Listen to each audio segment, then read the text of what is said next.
présente maintenant M. El Hadji Malick Bah, qui est le conseiller technique au ministre chargé de la microfinance et de l'économie solidaire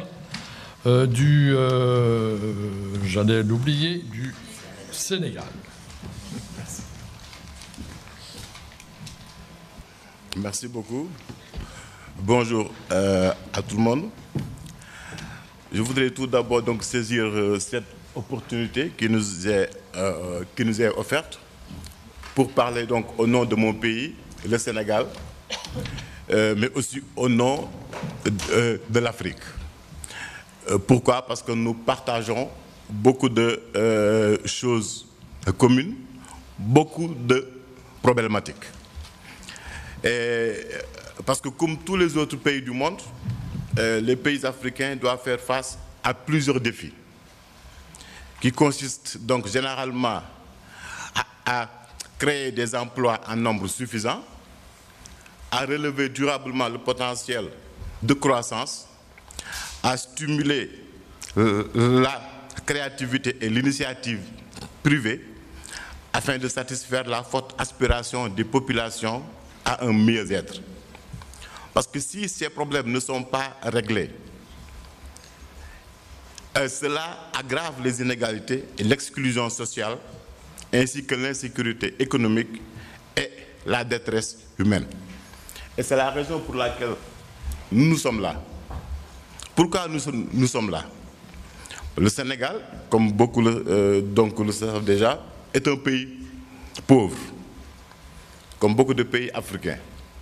Et je pense que l'économie sociale et solidaire est aujourd'hui un des moyens de lutte contre la pauvreté et les inégalités sociales. Pourquoi nous sommes là encore? Mais parce que nos pays sont essentiellement de jeunes, de femmes et d'hommes, de garçons, à 60% et quelques 50% pour certains pays africains. Nous sommes là parce qu'on vit une certaine forme de détresse humaine. C'est un appel à l'espoir que nous fondons sur l'économie solidaire et sociale qui nous pousse à être là. Pourquoi? Parce que nous assistons tous les jours à des vagues de migration de jeunes vers l'Europe pour la recherche d'un mieux-être. Cela veut dire quoi? Aujourd'hui, nos peuples se vident de la population jeune, active. Cette population jeune qui doit construire notre pays, qui doit construire l'avenir du continent, elle se déplace vers les pays européens. Et combien de milliers de jeunes d'entre eux meurent en cours de route? C'est des milliers par jour qui meurent, qui n'atteignent même pas l'Europe. Et tout ceci, tout simplement, pourquoi? Parce qu'ils veulent avoir une vie décente. Eux d'abord, et leur famille ensuite. Parce qu'en Afrique, une personne qui travaille parvient à nourrir 10, 15, 20 personnes derrière. Et quand cette personne qui, dans la famille, n'arrive pas à avoir le minimum décent, vital pour vivre, il est dans le désespoir absolu, total. Et il ne voit plus la mort. Il ne voit plus l'océan comme un chemin indéfini. Il ne voit plus la mort. Parce que rester sur place, c'est une mort encore plus atroce, une mort sociale. Et nous, les gouvernements africains, malheureusement, nous n'avons pas suffisamment de moyens pour fixer ces jeunes dans nos territoires. C'est pourquoi la déclaration de New York est venue constituer pour nous un ouf de soulagement. Parce que cela, quelque part, vient rencontrer le vœu, l'ambition du président de la République du Sénégal, son Excellence M. Macky Sall, qui a mis en œuvre un plan ambitieux qu'on appelle le plan Sénégal émergent. Et ce plan, il a une vision jusqu'en 2035. C'est-à-dire, la vision, elle se décline en un Sénégal émergent en 2035 avec une société solidaire dans un état de droit. Et je pense que là, comme M. Thierry Gentil l'a dit hier, la déclaration, c'est notre feuille de route. Mais je pense que nous aussi, le PSE est notre feuille de route. Et en regardant les deux, on a l'impression qu'on a une feuille de route commune. Et pourquoi? Parce que dans ce plan qui est construit en 3 axes stratégiques, il y a 6 secteurs productifs prioritaires qui sont ciblés. L'agriculture, l'agroalimentaire, l'énergie, les infrastructures, l'habitat social, l'artisanat et le tourisme. Et toutes ces initiatives vont s'inscrire dans une option de développement plus équilibré, de promotion des territoires et des pôles économiques viables. Et aujourd'hui, le président sénégalais est en train d'engager une réforme majeure dans le cadre de la décentralisation. C'est-à-dire mettre en place des territoires viables qu'on appelle des pôles territoriaux de développement. C'est-à-dire qu'on regroupe les zones voisines qui ont les mêmes potentialités agroéconomiques et donc y concentrer des efforts économiques, financiers pour un développement local approprié. Et aujourd'hui, ce créneau-là constitue un terreau fertile pour l'éclosion de l'entrepreneuriat social et solidaire. Parce qu'on s'est rendu compte que dans notre pays, on a quelques petites grandes entreprises. Quelques petites. Parce qu'ils n'ont pas intérêt à... il y a quelques petites. Mais ma foi, ils ne donnent aucun emploi. Alors, qu'est-ce qu'il reste à faire pour absorber le trop-plein? Sur le marché du travail sénégalais, il y a à peu près 60 000 demandes par an.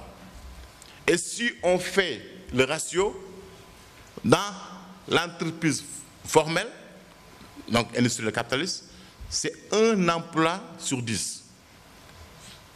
Ça veut dire que vraiment il y a un écart terrible.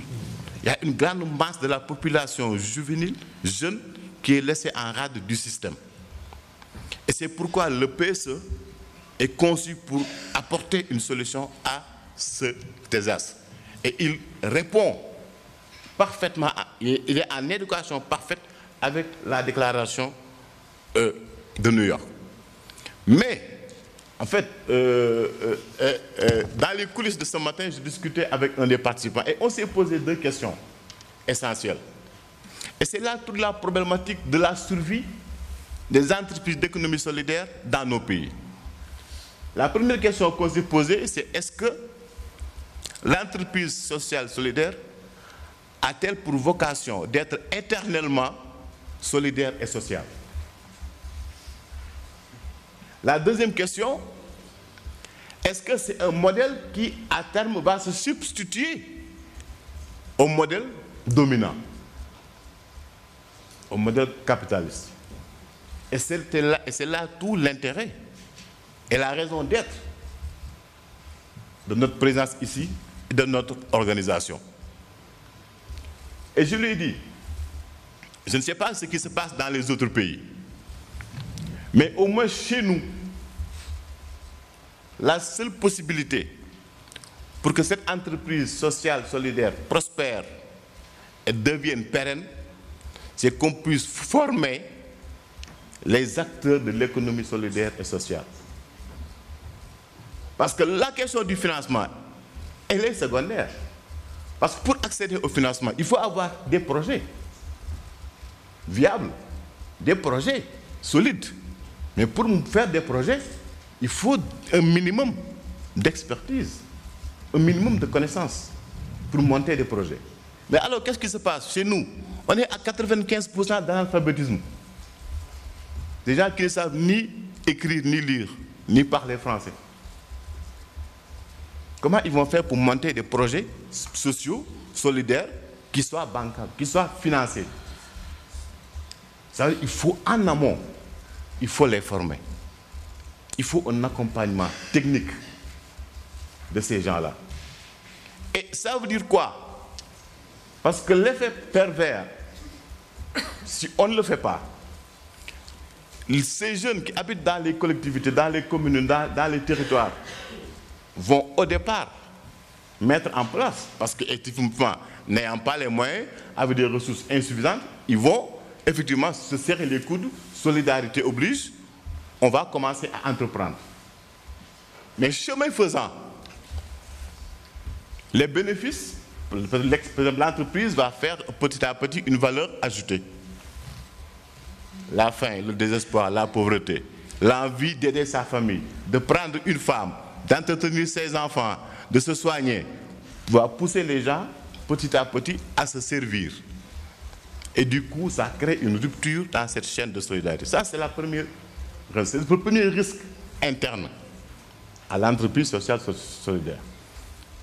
Si c'est une entreprise sociale individuelle, le problème peut-être ne se pose pas. Mais quand c'est une entreprise de groupe communautaire, le problème se pose. En interne d'abord. Mais le second problème, et qui est plus encore gênant, c'est qu'arrivé à un certain niveau de maturité, du fait que les promoteurs, le groupe réel qui a mis en place l'entreprise sociale solidaire, n'a pas les capacités, les formations, la capacité requise pour manager, pour gérer l'entreprise sociale, soit elle périclite, ou bien on fait appel à des ressources humaines extérieures qui vont manager l'entreprise pour qu'elle survive. Mais cette ressource humaine extérieure, elle a une formation, elle a des exigences en termes de niveau de vie, en termes de...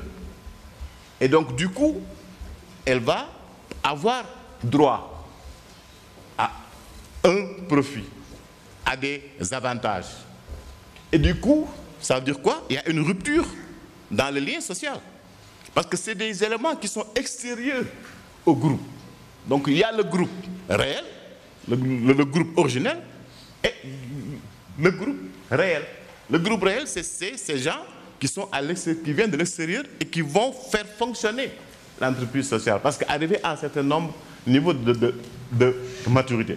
Et aujourd'hui, c'est toutes les difficultés que nous avons dans le secteur de la microfinance au Sénégal. Parce que les institutions de microfinance ont atteint un certain niveau de développement qui a poussé les autorités nationales comme communautaires à mettre en place des règles de gestion prudentielle, de ratio, etc., etc. Et du coup, les institutions rechignent à financer les pauvres, à financer les mauvais projets. Et donc, du coup, ils se sont orientés vers la recherche de profit. Et du coup, il y a une rupture dans la mission sociale. Parce qu'au départ, la mission était essentiellement sociale. Mais aujourd'hui, l'objectif est économique. Donc voilà un peu le tableau relativement sombre ou sombre, ça dépend du point de vue où l'on se situe, que présente la situation de nos pays. Mais quand même, il n'est pas... je termine dans 2 minutes. Hein. Voilà, mais quand même, il n'est pas totalement sombre. Entièrement. Parce qu'on a quand même quelques avantages. Surtout sur le plan juridique. Nous avons au niveau communautaire donc des actes juridiques qui organisent les entreprises. Nous avons au niveau aussi national des lois sur les fondations, sur les associations, sur les mutuelles, sur les partenariats publics-privés, et même sur la finance islamique. Mais le problème, c'est que nous avons des lois éparses, disparates. On n'a pas une loi englobante qui définit le secteur de l'économie solidaire, qui protège les acteurs de l'économie solidaire, et même qui pousse les gens à reconnaître le secteur. Ça, c'est un défaut. ce qui nous manque. Heureusement, nous avons aujourd'hui un document de stratégie nationale. Et d'ici 2 mois, 3 mois, nous allons définir une stratégie nationale de l'économie solidaire au Sénégal pour une période de 5 ans. Et nous avons prévu dans ce cadre l'élaboration d'une loi nationale sur l'économie solidaire et une charte nationale de l'économie solidaire avec l'appui de M. Abdou Salam Fall, qui est sénégalais et qui est membre du comité de la commission publique. Donc voilà, c'est une excellente chance pour nous, le Sénégal, par rapport aux autres pays africains.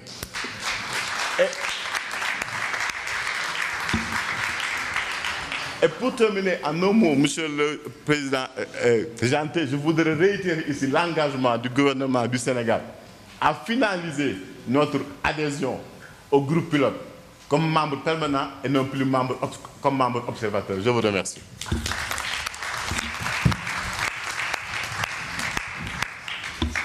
Alors, merci beaucoup, Monsieur Al-Hadji Malick Bah.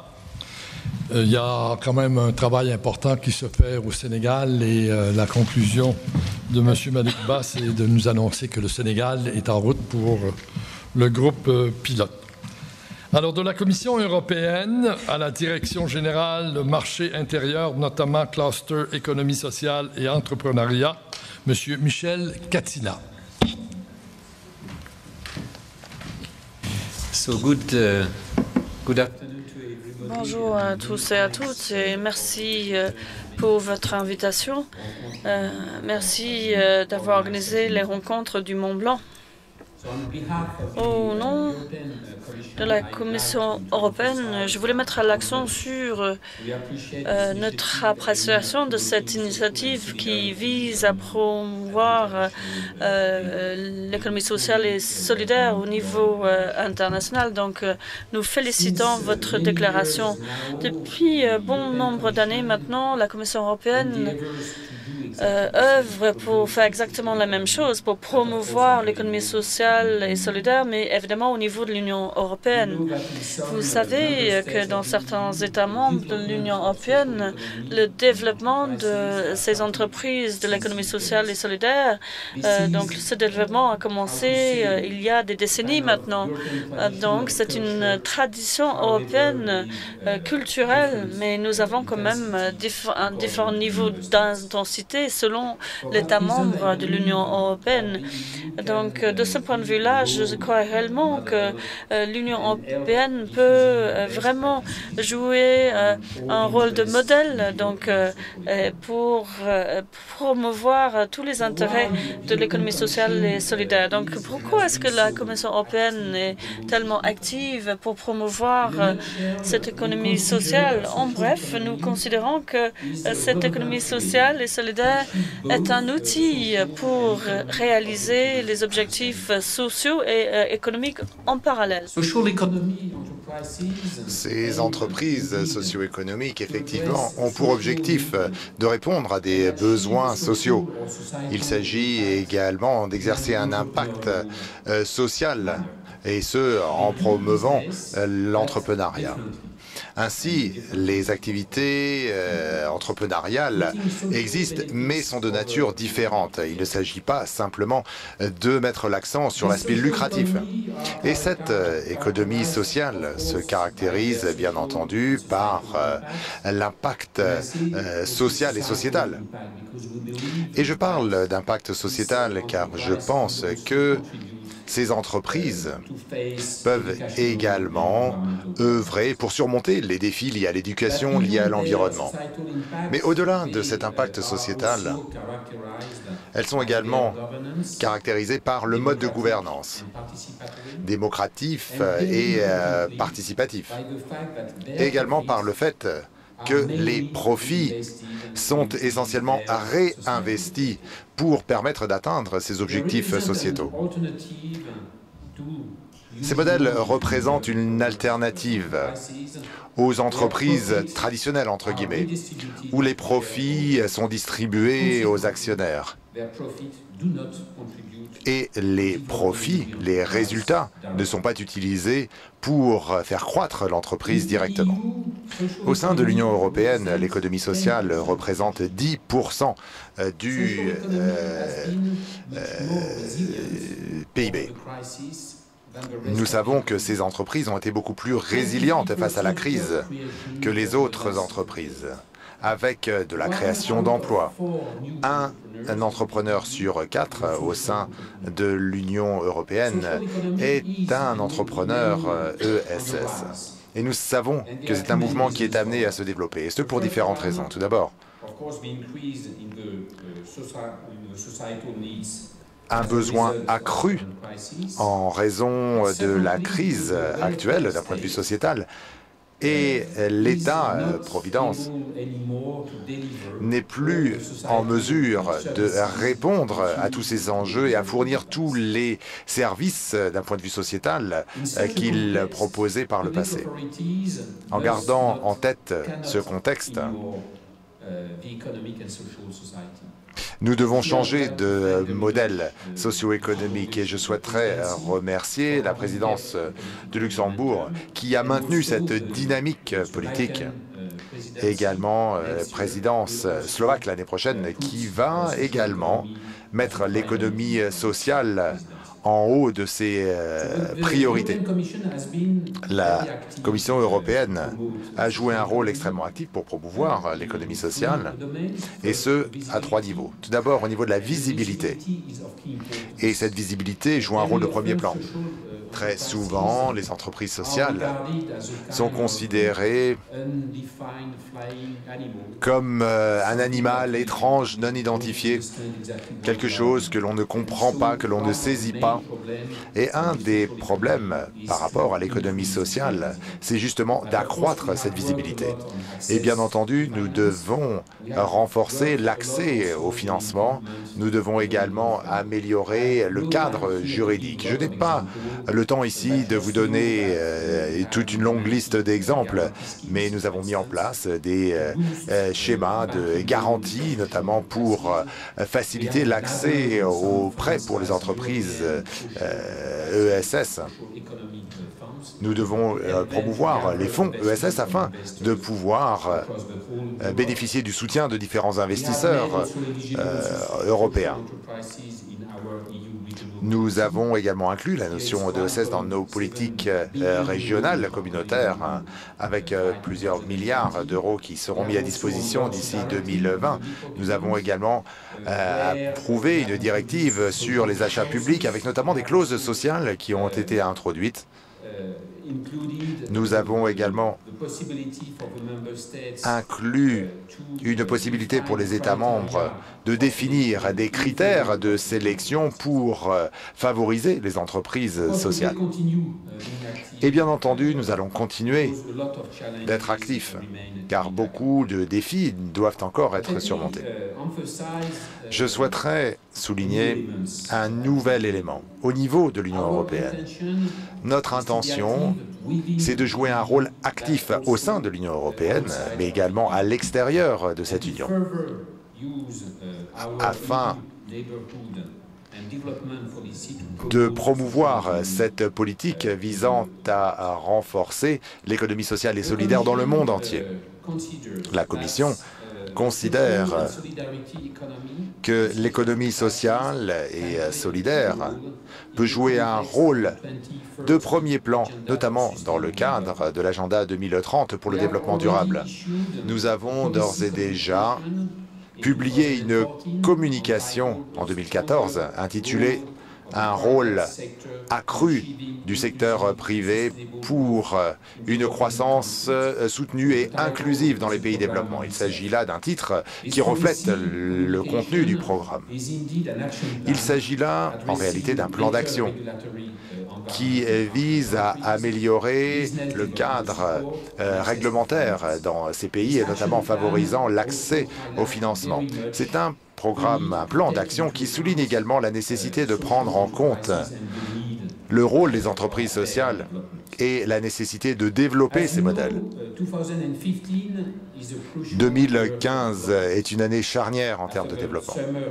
après cette conférence cet été pour le financement à Addis Abeba et le développement et la mise en place de cet agenda 2030 et la COP 21 sur le changement climatique qui va se dérouler la semaine prochaine à Paris. La Commission européenne accueille favorablement ce groupe international, ce groupe pilote international de l'ESS, mais est également disposé à fournir son soutien. Nous avons d'ailleurs commencé à fournir cette assistance il y a 3 jours de cela, donc très récemment. Nous avons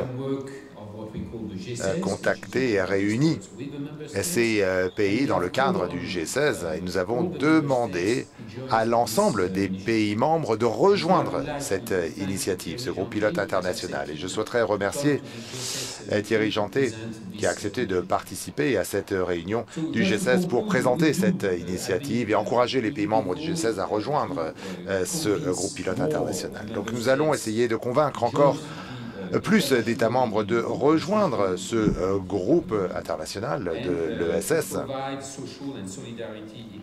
afin de promouvoir l'ESS au sein de l'Union européenne, mais également en dehors de l'Union européenne. Je vous remercie.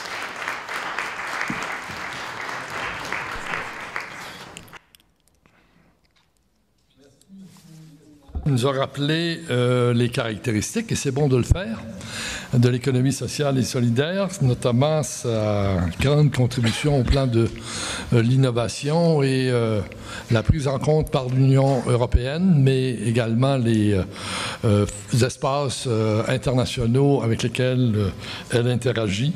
L'économie sociale et solidaire occupe une place plus importante. Le groupe pilote va servir d'accélérateur dans cette voie-là. Merci beaucoup, Monsieur Katina. Et je vous présente Monsieur Pascal Van Griet-Jussen, qui est le coordonnateur au programme de développement durable de l'Institut de recherche des Nations unies pour le développement social et représentant également de la Task Force des Nations unies. Merci beaucoup. Mesdames et messieurs, permettez-moi tout d'abord de remercier Thierry Jantet et toute son équipe de son invitation à prendre la parole aujourd'hui. Prise de parole qui est toute naturelle dans un sens. En effet, nous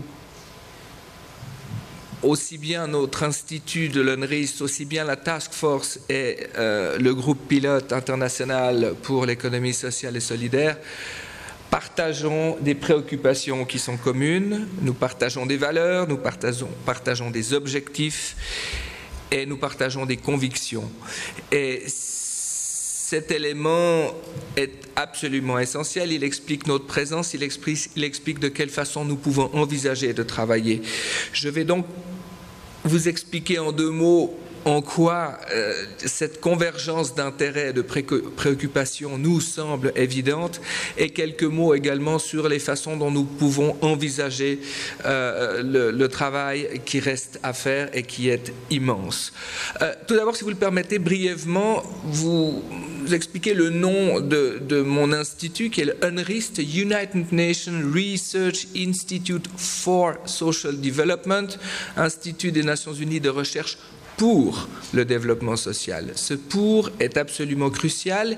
Il mentionne l'importance qui a été celle donnée par les créateurs de l'UNRIST en 1963 de mettre en évidence la nécessité de questionner l'orientation du développement en vue d'une finalité sociale, tout simplement parce que déjà dans les années 50, dans les années d'après-guerre, les enjeux du modèle de croissance, les répercussions, les fameux trickle-down n'étaient pas si évidents et 2 grands économistes qui étaient Jan Tinbergen et Gunnar Myrdal ont décidé de confier, de créer cet institut de l'UNRIST pour réfléchir à un autre type de développement, à faire des recherches sur ces questions-là, des analyses et pour pour être sûr que cet institut reste autonome et critique, y compris vis-à-vis de la dynamique et des processus des Nations Unies, ils ont insisté pour que cet institut soit autonome, ce qui nous permet encore aujourd'hui de garder un certain sens critique envers ce qu'il se passe au sein des Nations Unies et au-delà, bien évidemment. Contrepartie moins heureuse de cette autonomie, c'est que nous sommes aussi autonomes financièrement et que chaque recherche doit se faire en partenariat avec des partenaires financiers, ce qui n'est pas en soi un problème majeur, mais qui nous oblige de prendre en compte effectivement aussi les enjeux de financement. Maintenant, étant donné l'intérêt pour une alternative, pour un mode de développement social, les enjeux et le questionnement d'une économie sociale et solidaire nous apparaissaient nécessairement, naturellement, un enjeu important. Une économie se devrait d'être sociale. C'est l'idée qui est reprise par les grands économistes humanistes des derniers siècles, de dire l'économie a une fonction sociale, sa finalité est sociale. Il ne s'agit pas de réfléchir, est-ce qu'elle a des répercussions sociales, est-ce qu'elle a un impact social? Bien sûr, l'économie la plus conventionnelle, la recherche du profit maximal, a des impacts sociaux, a des répercussions sociales.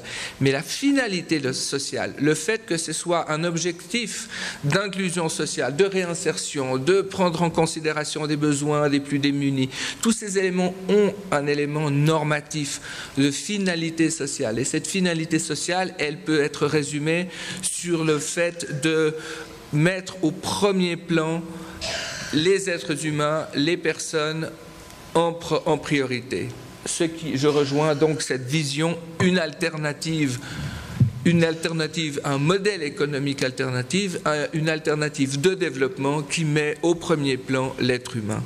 Ce qui, je pense, est l'élément qui nous fait converger au-delà de nos diversités, dans nos expériences, dans nos pratiques, c'est cet élément qui est commun, c'est de dire non, il faut un autre modèle, il faut une économie qui serve les finalités des hommes et des femmes et qui répondent à leurs besoins. Donc un élément de réflexion commune qui nous a poussé à l'Institut à faire des recherches sur cette économie sociale et solidaire, organiser une conférence au sein des Nations Unies en 2013, juste pour vous mentionner le fait que c'est la première fois que cette thématique était abordée au sein des Nations Unies. Nous ne l'avons pas fait tout seuls, nous avons eu le soutien de l'OIT, du PNUD et également du service de liaison des Nations Unies avec les ONG. Donc nous étions déjà là, un petit groupe de convaincus que l'économie sociale et solidaire était une voie alternative pour avancer dans les enjeux de développement. Cette réunion a eu une conséquence très heureuse et positive.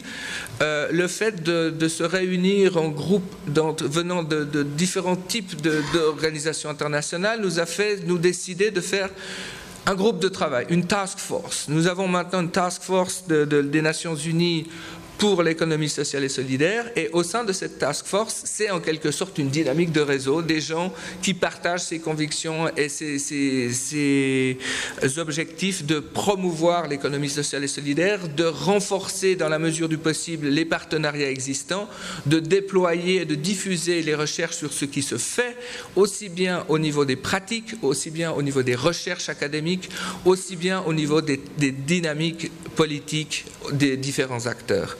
Donc, nous avons avec grand plaisir accueilli la création du leading group, du groupe pilote, en se disant voilà une multiplication des acteurs et des organismes qui vont œuvrer dans la même direction de ce changement vers une économie sociale. Les rencontres du Mont Blanc sont membres en tant qu'observateurs de la task force. La task force elle-même est membre du leading group. Donc il y a déjà là un renforcement mutuel qui, à mon avis, précisément est une façon d'envisager ce travail, cette collaboration en termes de complémentarité et de légitimité réciproque. J'en viens justement à cet élément-là. Comment travailler ensemble? Nous avons une feuille de route du groupe pilote. Nous avons également dans notre task force un plan d'action. Et sans vouloir faire des parallèles, ils sont très proches. Les réflexions sur les cadres politiques, les enjeux de réflexion, de faire davantage de recherche et de diffuser les connaissances, la formation, les grandes questions sur les finances sont des thématiques que nous abordons non pas de la même manière, mais également. Et donc la question se pose, devrions-nous fusionner ? Je ne crois pas. Je ne crois pas que c'est l'idée. Je ne crois pas qu'il faut converger au point de faire la même chose. Nous avons l'occasion de participer, de collaborer. D'ailleurs, pour l'élaboration de cette déclaration, des membres de la task force se sont mobilisés. Nous avons travaillé avec l'équipe des rencontres du Mont Blanc pour concrétiser cette déclaration. Mais en même temps, nous fonctionnons à des niveaux différents. Nous avons cette spécificité d'être aux Nations Unies, d'avoir une dynamique différente de celle des pays membres. Et nous avons la chance aussi, et ça c'est un point commun dans la task force, de travailler avec des chercheurs, avec des membres de la société civile, avec les dirigeants de l'économie sociale et solidaire. Et cette diversité d'acteurs, cette diversité d'expériences est une richesse. Mais nous fonctionnons au niveau international et en ce sens-là, il y a une complémentarité plus qu'une convergence absolue avec le travail du groupe pilote. Et c'est dans ce sens-là qu'il nous semble important de travailler, dans cette complémentarité des actions. Juste un mot, par exemple, sur la déclaration. Dans quelle mesure les agences internationales peuvent s'impliquer dans la déclaration? C'est loin d'être évident, vous l'ignorez peut-être, mais pour qu'une agence s'engage d'elle-même, c'est une procédure extrêmement complexe. Or, les membres de la task force sont eux-mêmes membres de leurs agences et ne sont pas aptes à engager leur agence aussi simplement que ça. Donc il n'est pas forcément évident de trouver un élément de support direct. En même temps, il faut savoir aussi que l'économie sociale et solidaire au sein des Nations Unies n'est pas une notion acquise et évidente pour tout le monde. La plupart des acteurs au sein des Nations Unies, très souvent, font, si vous voulez, de l'économie sociale et solidaire, mais sans le nommer de cette manière-là.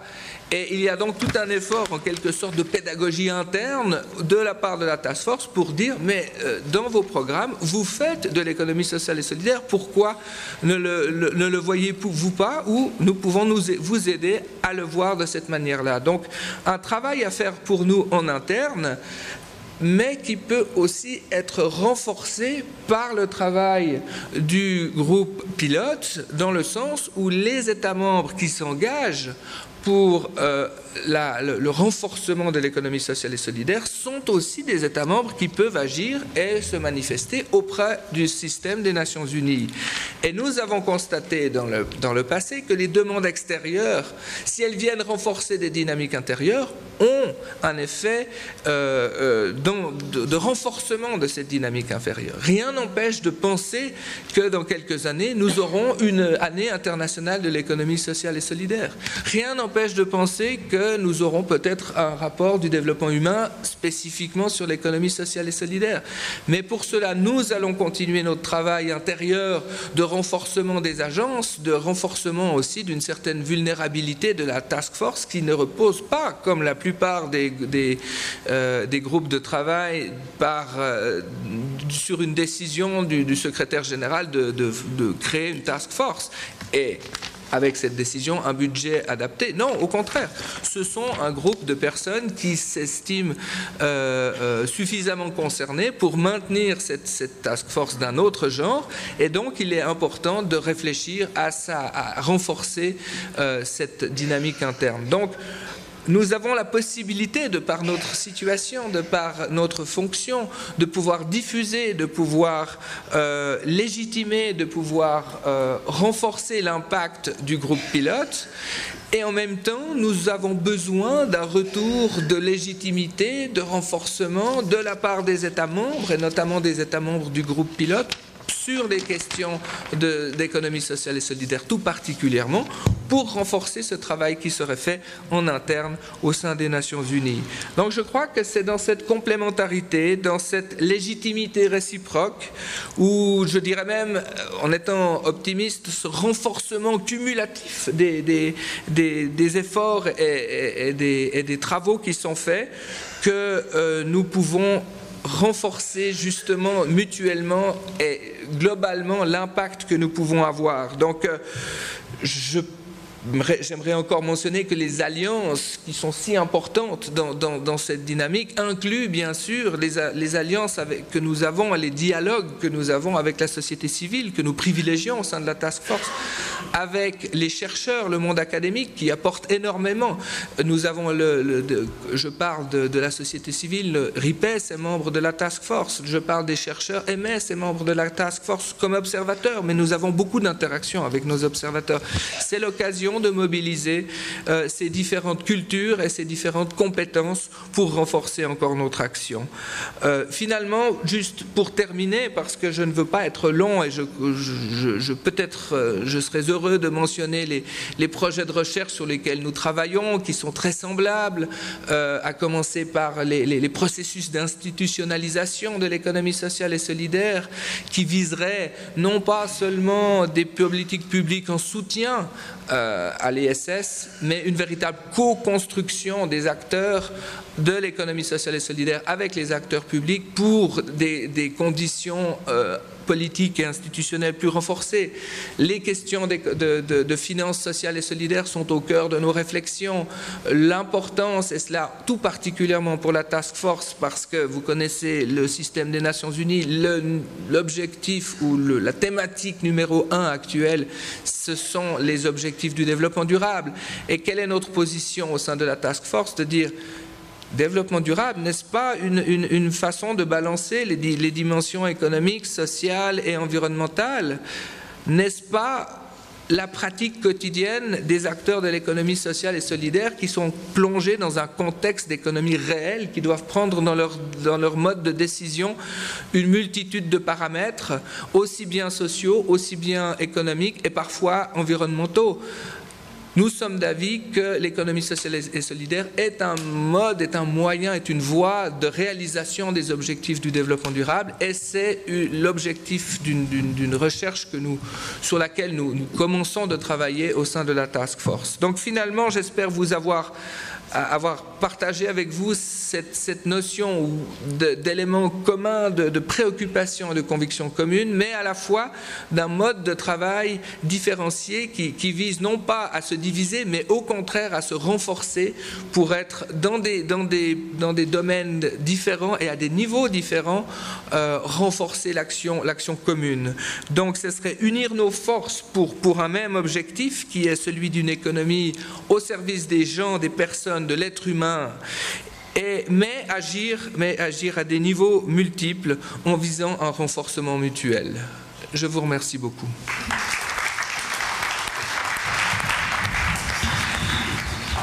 Merci, M. Van Griet-Tussen. Je pense qu'on ne lui avait pas demandé de faire la conclusion, mais c'est assez rempli comme mandat. J'insiste sur la dimension que le Task Force en économie sociale et solidaire occupe un créneau archi important. Le groupe pilote occupe un autre créneau aussi important et j'allais dire déterminant. C'est une instance d'ordre politique.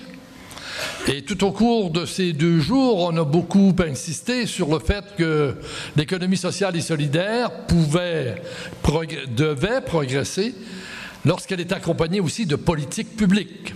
C'est sûr que la société civile, celle qui s'organise concrètement pour qu'une économie prenne sens, réponde aux besoins, aux aspirations, c'est la société civile qui est à la barre ou est à la pôle position. Mais l'encadrement des politiques publiques est archi important. Et la nécessité du groupe pilote s'est imposée à partir du moment où, sur le terrain, on s'est aperçu que, bon, y compris des États allaient chercher à gauche et à droite des inspirations de l'un et de l'autre, et qu'il était peut-être temps qu'on soit dans un mouvement où on partage au plan international la nécessité d'avoir des politiques publiques, mais deuxièmement, vraisemblablement, d'inscrire l'économie sociale et solidaire comme un élément déterminant de changement de paradigme du modèle dominant qui nous amène sur un mur. Et tout le travail qu'on a fait dans les éditions antérieures des Rencontres du Mont-Blanc, ça a été de placer ces clous pour que, en bout de ligne et très rapidement, l'économie sociale et solidaire se pose comme un acteur, pas seulement local, pas seulement national, mais aussi international. Alors, votre analyse, je dirais, de la complémentarité du task force et du groupe pilote est tout à fait juste et on doit travailler en complémentarité, mais comme on est, j'allais dire, présent aux deux places, ça se peut que les choses convergent. Et puis que peut-être que le rapport de force globale dépendra de cette convergence. Merci beaucoup, M. Gretussen, pour votre contribution.